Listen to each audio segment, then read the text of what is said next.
Hi friends, ఎలా ఉన్నారు? అందరు బాగున్నారా? మేము కూడా బాగున్నామండి. ఈరోజు రెసిపీ వచ్చేసి ఇడ్లీ ఎలా తయారు చేయాలో చూపిస్తున్నానండి. మెత్తగా స్పాంజీ లాగా రావాలంటే ఇలా ఒకసారి ట్రై చేయండి. వచ్చిన వాళ్ళకంటే సరే అండి, రాని వాళ్ళ కోసం వీడియో అండి. ఓకే అండి, ఒక గ్లాస్ మినపప్పుని తీసుకొని బాగా క్లీన్ చేసుకొని నానబెట్టుకోవాలి. ఒక 6 గంటలు 7 గంటలు నానియాలండి పప్పుని.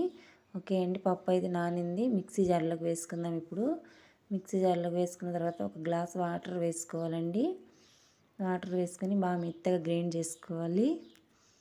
ఓకే అండి, బాగా మెత్తగా అయితే చేసుకున్నాను. మూత పెట్టేసి పక్కన పెట్టేద్దాం. ఇప్పుడు రవ్వని నానబెట్టుకుందాం. ఒక గ్లాస్ మినపప్పు తీసుకున్నాం కదా, 2 గ్లాసులు ఇడ్లీ రవ్వ వేసుకోవాలండి. వేసుకొని బాగా 2-3 సార్లు వాటర్తో క్లీన్ చేసుకోవాలి. క్లీన్ చేసుకున్న తర్వాత వాటర్ అన్నీ వంచేసేయాలండి, రవ్వలో ఏమి ఉంచకుండా. ఓకే అండి, ఇప్పుడు ముందుగా పట్టుకున్న పిండిని రవ్వలో వేసుకొని బాగా కలుపుకోవాలండి. కలుపుకున్న తర్వాత మూత పెట్టేసి పక్కన పెట్టేసేయాలండి. నైట్ మొత్తం పిండిని బాగా నాననివ్వాలండి. నెక్స్ట్ డే మార్నింగ్కి పిండి బాగా ఉబ్బినట్టు అయిపోద్ది. చూడండి ఎట్లా పిండి ఉబ్బిందో, అట్లా ఉబ్బితేనే ఇడ్లీలు బాగా మెత్తగా వస్తాయండి. ఓకే అండి, బాగా కలుపుకోవాలి. మనకు ఎంత కావాలో అంత వేరే బౌల్లోకి తీసుకొని ఉప్పు వేసి కలిపి పెట్టుకోవాలండి.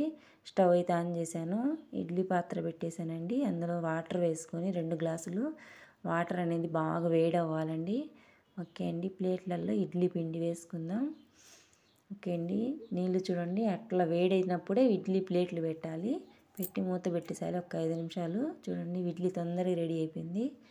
ఓకే అండి, వేడి వేడి ఇడ్లీ పల్లీల చట్నీ రెడీ. నచ్చినట్టయితే లైక్ చేయండి, మా ఛానల్ని సబ్స్క్రైబ్ చేసుకోండి ప్లీజ్. Thank you.